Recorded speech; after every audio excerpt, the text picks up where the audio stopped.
hindi lamang mabilis na pumasok ng Philippine Area of Responsibility, mabilis din na lumalakas ang pang-13 bagyo ng bansa ngayong taon, ang bagyong Marce.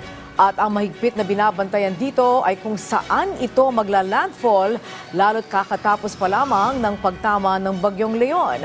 Ang update dyan alamin natin mula sa Pag-asa Weather Specialist Neil Miranda. Ito po ang latest update sa ating binabantayang bagyo na si Marce. Bahagyang lumakas si bagyong Marce habang kumikilos sa west-northwest na direksyon over sa Philippine Sea. As of 10 a.m., huling namataan ang sentro ng bagyo, 775 km east of Borongan City, Eastern Samar, na may lakas na umaabot ng 75 km per hour malapit sa gitna at bugso ng hangin na umaabot sa 90 km per hour. Sa kasalukuyan, kumikilos ito pa west-northwest ward na direksyon sa bilis na 35 km per hour. Sa ngayon, wala pang nakataas na tropical cyclone wind signal sa anumang bahagi ng ating bansa, pero bukas maaari pong magtaas ng wind signal sa ilang bahagi ng Northern Luzon. Dito sa Metro Manila, inaasahan na makakaranas ng bahagyang maulap hanggang sa maulap na kalangitan na may pulupulong pag-ulan, pagkulog at paggitat, dulot po ng mga localized thunderstorm lalo na sa hapon at gabi.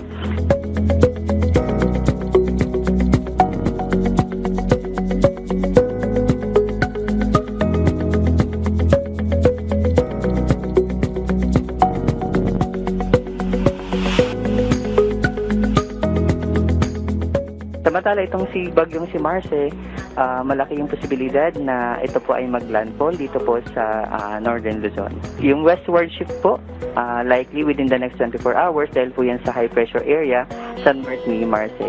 So yung landfall scenario, maaaring magbago dito po sa may Babuyan Island, papunta po o pababa po dito sa may Isabela area. So sa ngayon po, base po sa latest po ngayon na data, so, itong si Marce, inaasahan natin na tropical o hanggang typhoon category itong si Marce.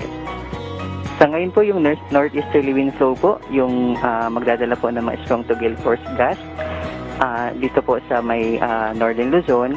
And then, if ever po na mag-continue pa po ang mga ganito o mag-intensify po yung ganito, maaari na pong by this week or next week ay possible po na magkaroon po tayo ng northeast monsoon.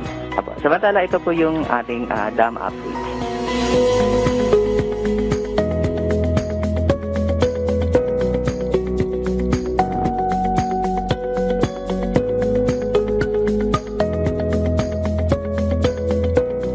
Ito po si Neil Miranda ng DOST Pag-asa.